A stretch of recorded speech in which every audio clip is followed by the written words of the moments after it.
Seven on what? Well, good evening, everybody. Scott McCrae here, ambassador here in Lakewood, Colorado. We're doing a personal development session tonight. I've put together a couple little things. I'll give you some background as to why I came up with this.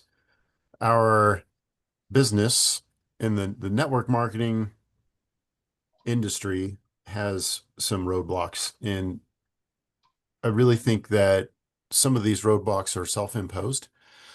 Some of them are just the nature of our industry and how we do it differently. So let me explain where my head was when I put this program together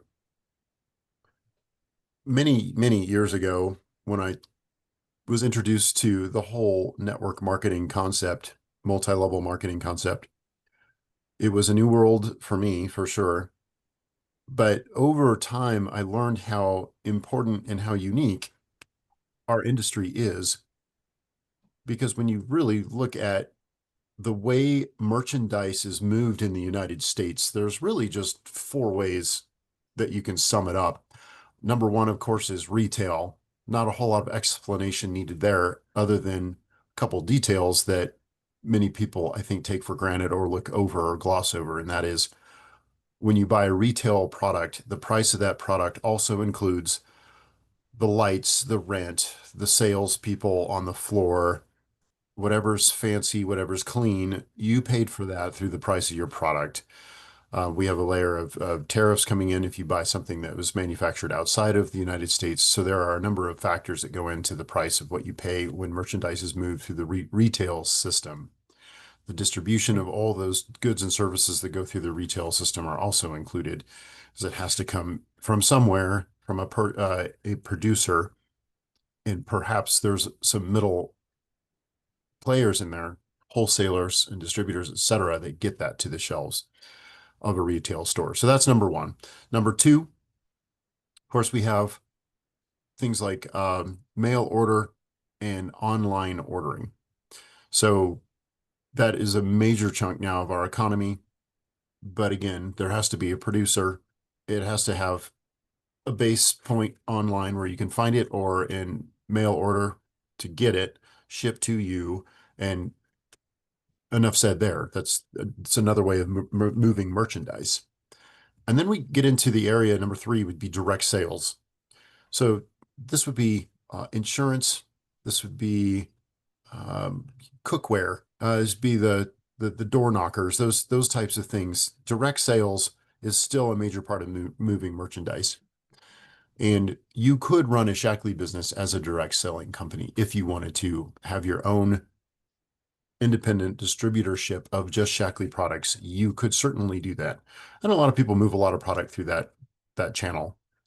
And then last, of course, is this network marketing or multi-level marketing, where rather than being a distributor of a direct selling company and you might work for them for sales, you own your own business in network marketing and multi-level marketing. And there's an opportunity to do some direct sales, but there's also an opportunity to create an organization of consumers and other people who want to create their own consumer base, et cetera, et cetera. And that's where we get the duplication in there. So it sounds like a better way to do business. In many ways, it is. We're keeping our costs a lot lower because we don't have the advertiser, the wholesaler, the distributor, the stalker, the people who stock the shelves. We don't have stalkers, people. So make that absolutely clear. So when stuff hits the shelves, it's our shelf because it came directly for the company if we want to have a small inventory or something of that nature. Again, not required in Shackley. So very decent business model. But here comes a roadblock, and that is you and me. So about 5 weeks ago, I talked about Randy Gage's Making the First Circle Work book and some of the concepts in there. And that first circle is you and I in our network marketing, multi-level marketing business. The buck stops with us. To start our own company, we have to have the mindset to do this. And this is not an easy task for a lot of people. So a long time ago, I was also introduced to another concept, personal development. And network marketing is huge on personal development because it does take a considerable amount of mind tweaking to get your head wrapped around this industry. And the better you become at those types of things, the better you can perform in your business. One of the personal development coaches that I've loved is Jim Rohn. Another is Wayne Dyer. And I haven't listened to Wayne Dyer in a long time. He passed away in 2015. And I was perusing through some things and I found some audio clips that I'd like to share with you. Cue those up. One of his pieces that he put together about becoming a no limit person, I believe is very apropos to having a network marketing business. It has a lot to do with your own self-confidence. And I want everyone to just kind of kick back, turn your speakers up, put your headphones on, whatever it may be, because we're going to get through some audio here that I think is critical to hear. I can't say it better than Wayne Dyer. So we're just going to go straight to him and play these. By the way, totally irrelevant to this topic, but don't you love that photo? I took that standing on the side of the road at sunrise south of Auckland, New Zealand this year. It was so stunning. So stunning. I had to throw it in there. Just gotta. It looks like a screensaver, but I took that picture. All right. There we go. If you can't hear it, let me know and we'll do a replay to make sure that everybody can hear this.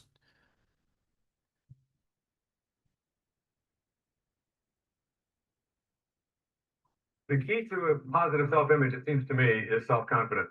And self-confidence is something that doesn't happen to you. A lot of people get confidence all mixed up. They say things like this to themselves. I want to be a dancer. I want to be a writer. I want to be an actor. I want to, whatever it may be. I want to be an executive. And they say, I want to dance. I just want to get out there and I want to be a dancer. Well, why don't you go out there, dance? Get out there and do it a lot. Audition for every show that comes along and dance, take lessons from all of the top dancers.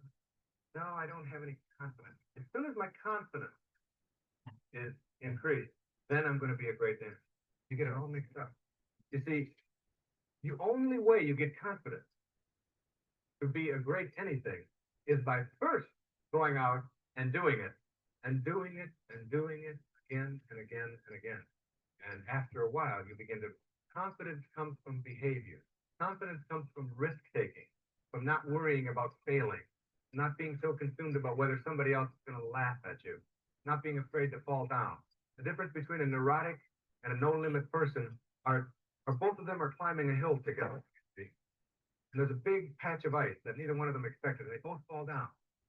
The neurotic stays there, whines, complains, says there's not supposed to be ice in April. They promised us this on our itinerary. There'd be no ice. It's not fair. Look at, I cut my new clothes. That's not right. You see, and they complain about it. Whereas the no-limit person just gets up and kind of dusts himself off and says, "What? Yeah, keeps right on moving." They allow failures to be something that mobilize them, whereas people without self-esteem or self-confidence allow failure to immobilize them. They go out and they try something and they're not successful at it. They're 12 years old and they walk in and they say, "I would like to be principal of this school," or "I would like to be the president of the National Bank of Detroit." Well, we don't need any 12-year-old president. See, I told you I couldn't be anything. That's the kind of attitude that they have. Whereas the fully functioning person goes, "Well, if I can't be president, maybe I could sweep floors at a bank in Toledo or whatever," and uses their rejections and their failures to go on and try other things. The essence, it seems to me, of achieving self-confidence is doing. I hear, I forget. I see, I remember. I do, and I understand. And not one moment before. You don't have self-esteem. If you don't have self-confidence in yourself, get up off of your rear end, do anything that will make you feel a little bit better about yourself, and then do it again, and do it again. And before long, you'll be a person who has confidence. I said, I remember the very first time that I had to give a book report in school, what I felt like the night before, knowing the kind of friends I had who were pointing to you like your fly was open and all of the other things that they do. And how frightened I was and saying, please, please, maybe the teacher will have a stroke, and she'll lose her memory and won't remember there's a Wayne Dyer in the class. Anything, hoping for anything. So I didn't have to get up there. And I said, how do you get to a point where you can walk out in front of thousands of people and talk? It didn't just happen. That was a frightful experience. You do it once, you do it again, and before long, it becomes something that is easy, fun, and exciting for you. The other part of that self-confidence is that you don't equate your image of yourself as a human being with how well you do things in life. You are not what you do. If you are what you do, then when you don't, you aren't, right? You don't exist. If you are your business, if you are how much money you make, if you are your home, if you are your family, if you are your children, if that's what you are, and those things go away, and they always do. They always do. Life is very transient. If you lose your job, and you will, somebody along there's going to come along and take it from you. That's the nature of the way it works. If that means your self-image is tied up with that, then when your job goes, when that promotion doesn't come, when the house goes, when the children leave, when your spouse dies, whatever it may be, then you die a little bit too. But if you are what you believe you are, and if you allow yourself to fail at some things and do well at other things, and to take risks and so on, and you don't confuse your worth as a human being with what you do in life. You see what you do in life as choices, but you never, ever compromise on this one choice. You are always a valuable, worthwhile human being, not because anybody else says so, not because you're successful, not because you make a lot of money, but because you decide to believe it and for no other reason. If you don't understand that, you won't have a handle on being a no-limit person. I just wanted to double check and make sure the audio was clear on that. Can everyone give me a thumbs up, or everyone could hear that okay? It was clear, Scott, but it could be a little louder. Okay. I will work on getting the audio settings. While I'm doing that, any feedback from what you just heard? Maybe this is a reminder. Maybe this is the first time you've heard it expressed this way. Anything stand out to you?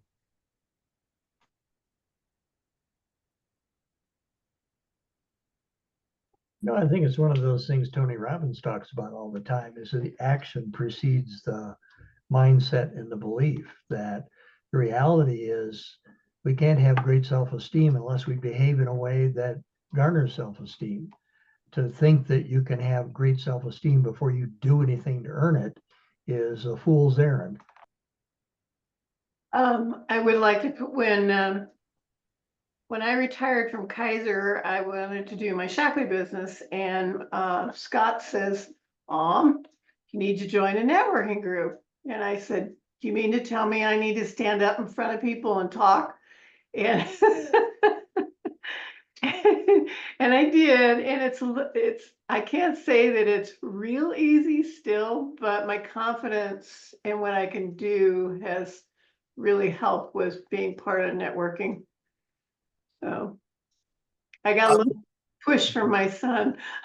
Yeah, I give you kudos, Ma, for because you really improved over the years, over giving your commercials in front of a room full of people and having to do a presentation in front of people. I mean, how many on the call would admit that they struggle with public speaking when you have to present Shackley in any way? It's still a struggle. It's still a struggle. It's okay. I mean, this is one of the roadblocks in our business that we must become better at and must overcome. I'm still working on it. I've been doing it for years and years. It's one of those things that I believe that we all have the power to change. And the only way we change that is what Wayne Dyer was talking about, and that is doing more of it and putting yourself in those positions. Amanda, you had your hand up. I was just agreeing with you. You said how many people? Oh, gotcha. Yeah. And I've seen you speak extemporaneously and in college. You've done very well. But again, it's something that we all have to be cognizant of, conscious of. We have to look at what are the things that we can do more of to get better at. And I believe public speaking is definitely one of those. All right. There's one more audio segment that I wanted to share with you. And there's a few key little phrases that the excerpts that I come honed in when I listen to this. I probably listened to it 10 times. And this is about control from within rather than the external forces that control us, seeing the world the way it is without saying it needs to be this way, not this way. Let's dive into this, and we'll have a little feedback session after this, but a little food for thought for you.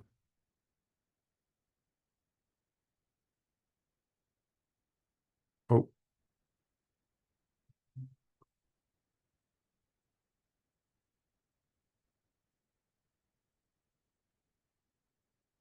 What do you think a no-limit person would do if they arrived at a party and they found out that everybody had dressed formally and they had dressed casually? He wouldn't even notice. He's not focused, or she's not focused on external appearances, not focused on what other people are wearing or how they look or how I look. They simply understand that dressing is just something that you do, and you do it based upon what you feel like wearing. Now, this is not to say that this person is going to show up at a formal affair with tennis shoes and a loincloth. In other words, that would be a person who is still trying to impress other people with their uniqueness and their differences. And the fact that you have to impress other people, it means that other people's impressions are what are controlling you. No limit people have controls from within, always controls from within. That's the important concept here, control from within. So that they dress based not upon what other people are going to say or think or feel or do, or how other people are attired. They dress based upon what seems to make sense for them. And when they arrive someplace, they don't say, oh my God, you've got jeans on and I don't, or you wore this and I've got to go home and change so that I can be just like everybody else. They don't notice. Somebody else has to point that out to them. And that's very different than some of the stuff you'll hear some people in the profession talking about how important it is to be concerned about everything that you wear, and you got to wear the right handkerchief, and you have to wear this, and what you wear is really important. I've never concerned myself with that. It's never been an issue for me. And I've never found that it's been anything that's had much of an effect in my life. I mean, if I do show up someplace and everybody else is dressed different, nobody cares, and it doesn't make any. And I enjoy my meal just as much, or the whatever it may be, and that's just the end of it. It's the concept of not noticing that's really crucial in this whole area of living at the highest level. What we have to do to understand this business of self-love or self-acceptance is to get at this notion that purpose in life and what you're here for and what you're doing is something that finds you. It isn't something that you find.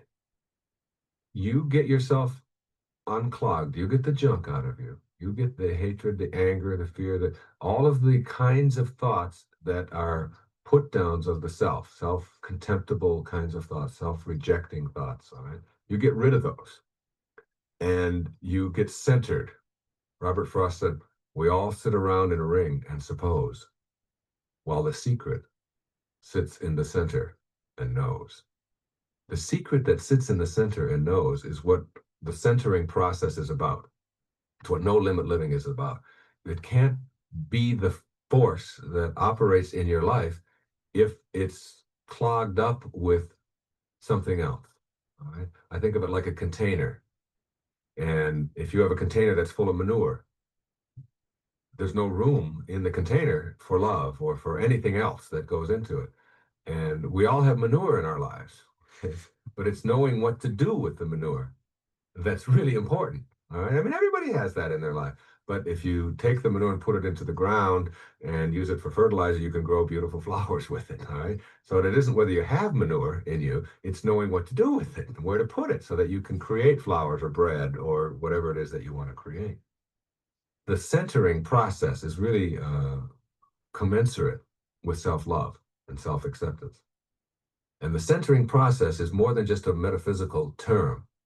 It is a total acceptance of where I am and who I am and where everyone else is, and a non-judgmental, balanced approach, a physical balance and a mental balancing of everything, and an acceptance without judging. It's like seeing the world as it is, not as I would like it to be, and no negativity attached to it. That when you get to that, when you're able to think that way, then the all-consuming notion of, oh, am I valuable? Am I worthwhile? That's a real low-level place for people to be. When you're questioning your value, you're questioning your worth, your whole esteem as a human being. When you question that, when you even ask the question, am I valuable or am I important? You're operating at a real low level. When you're always focused on, I've got to prove my value on the basis of getting you to like me, that's another low level, all right? Or I've got to prove my value or esteem as a human being based upon being successful, that is, achieving a whole lot of things. You see, everything in the universe, it comes in paradox because we are in paradox, because the planet is in paradox. I mean, think about it. The paradox that you are is that you are form and non-form at the same time.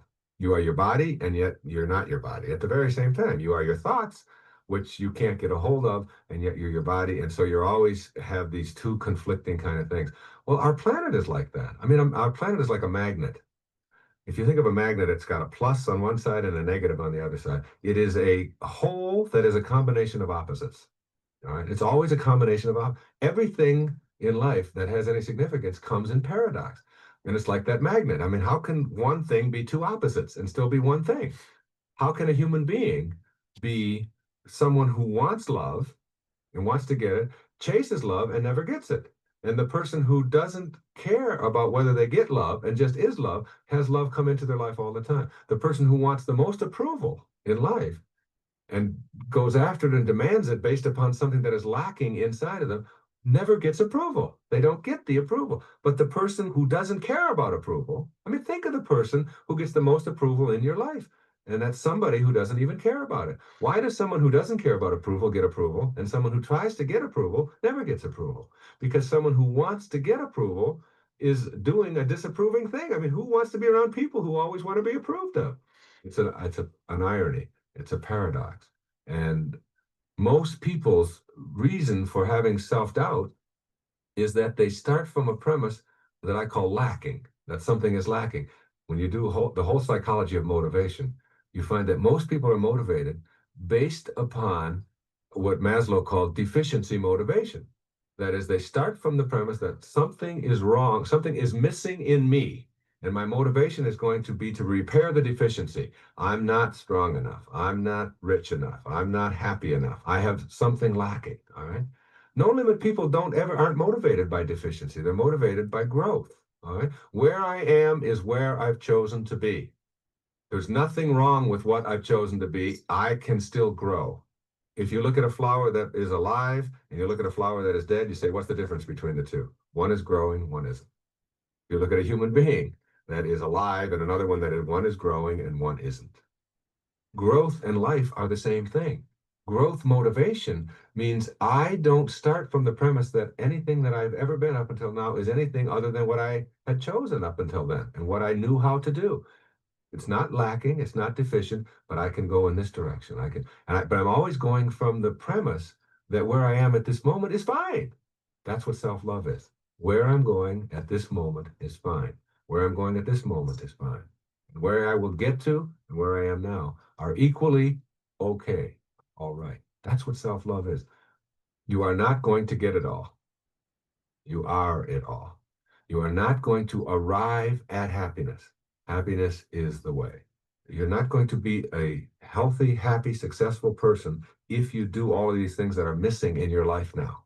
Because if you cannot appreciate everything that you have right now in your life, I mean, really appreciate everything that you are and have right now, you don't need another thing. What do you need something else for? You'll just be in a new position to not appreciate something else. Your limitation is an inability to accept and love where you are right now. When you get that you have to be able to take every moment of your life and see it as complete and whole and total, then all you have to do is see that in the next step you'll be there too. And on the things that you think you really want are going to start arriving in your life. The irony, the paradox again, the less you chase them and the more you're just focused on being centered and the secret in the center that knows, the self-love that is there, what you have to do will be very clear. And what you need for yourself in your life will arrive in your life in amounts sufficient to take care of all your needs. That was a lot, I know, but there's something to chew on for the rest of the week.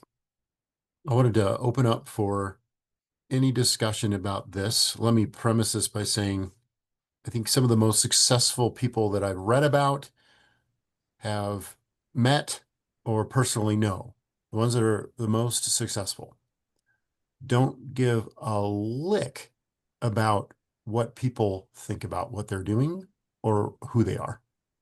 They have absolutely no care. They move on with what they want to do. And on the highest levels, I think about Steve Jobs. I've not read his biography, but those who have told me that apparently he was a very, very not a nice person, not a nice person, extremely successful in the one thing he wanted to do. Take that with a grain of salt for your Shackley business, right? I don't think we need to be miserable people. I think we need to be very kind to people in our business. But don't let other people's view of what you're doing with your Shackley business affect the way you're learning, the way you're growing, and where you're heading with your Shackley business. Any thoughts or opinions? Well, this is and this is what hit me first, and this is what I've always said. That's why I have a hard time with social media. Because first of all, I don't care what somebody else is doing. I don't care what they think I need to be doing. I don't care. I just write it off. I just, so getting into that piece of it, it doesn't work for me. And that's not saying I can't change, but it is such a red flag that it's like, I really don't care what you're doing. Well, let's turn that around a little bit. Because I think just what social media is a big line between followers and producers of information. And I think we have to decide, are we going to be followers of what everybody else is doing? Or if we're going to be a leader in our own information and what we're putting out there. And those, obviously the ones who are the most successful in social media world are the ones who are putting out content of what they are doing. Let the rest fall behind, right? It's just a complete mental position of, I'm going to do what I'm doing and show you what I'm doing and just go forward with that. Yeah, so Yeah. you're absolutely right. If we can become followers of social media, it's easy to get very wrapped up and confused and think that your life is horrible because it's not like what you're seeing from one screen to the next as you flip through. Yeah, I appreciate that. Thank you. I had a hard time getting beyond his first illustration.